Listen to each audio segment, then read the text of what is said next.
महाराष्ट्र राज्याचे खंडणीखोर गृहमंत्री अनिल देशमुख यांनी राजीनामा द्यावा या मागणीसाठी भाजपाकडून वाशिम येथे जोरदार निदर्शने करण्यात आली।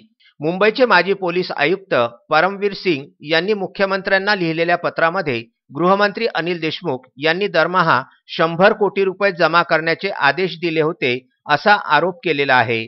गृहमंत्री देशमुख यांच्या 100 कोटी हप्ता वसुलीच्या निषेधार्थ वाशिम येथे स्थानिक पाटणी चौकामध्ये दुपारच्या सुमारास भाजपाच्या वतीने जोरदार निदर्शने करण्यात आली। फरक अगदी स्पष्ट आहे, फरक अगदी स्पष्ट आहे। सरकारचा करायचं काय?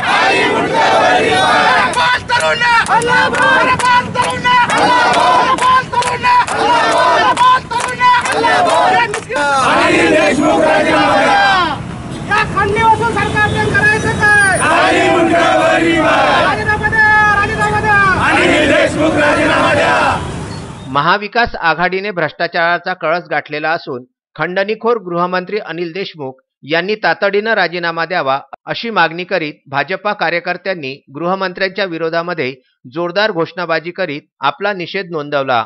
अनिल देशमुख यांनी मुंबईच्या पोलीस दलाला 100 कोटी रुपये वसूल करून द्या असं एक टार्गेट दिलं होतं। मुंबईचे माजी पोलीस आयुक्त परमवीर सिंह यांनी एक पत्र माननीय मुख्यमंत्र्यांना आणि राज्यपालांना लिहिलं। त्यामध्ये त्यांनी ही बाब स्पष्ट केली। महाराष्ट्राच्या इतिहासात हा असा प्रकार पहिल्यांदा घडलेला आहे। या निंदनीय घटनेचा, या सर्व बाबीचा भारतीय जनता पार्टी म्हणून आम्ही इथे निषेध करतो। अशा भ्रष्ट मंत्र्याला की जो या महाराष्ट्र पोलिसांना की ज्याचं जगात नाव आहे, अशा मुंबई पोलिसांना एक प्रकारची खंडणी वसुलीची भाषा करायला सांगतो, एक प्रकारे खंडणी वसुलीचे आदेश देतो, अशा या मंत्र्याला या सत्तेवर राहण्याचा, गृहमंत्री पदावर राहण्याचा कुठलाही अधिकार नाही। त्यांनी नैतिक अधिकार इथे गमावून बसलेला आहे। म्हणून आम्ही भारतीय जनता पार्टीच्या वतीनं आदरणीय आमचे आदरणीय केंद्राचे नेतृत्व राज्याच्या नेतृत्वाखाली आम्ही अशी मागणी करतो की यांनी इथे या ठिकाणी राजीनामा दिला पाहिजे।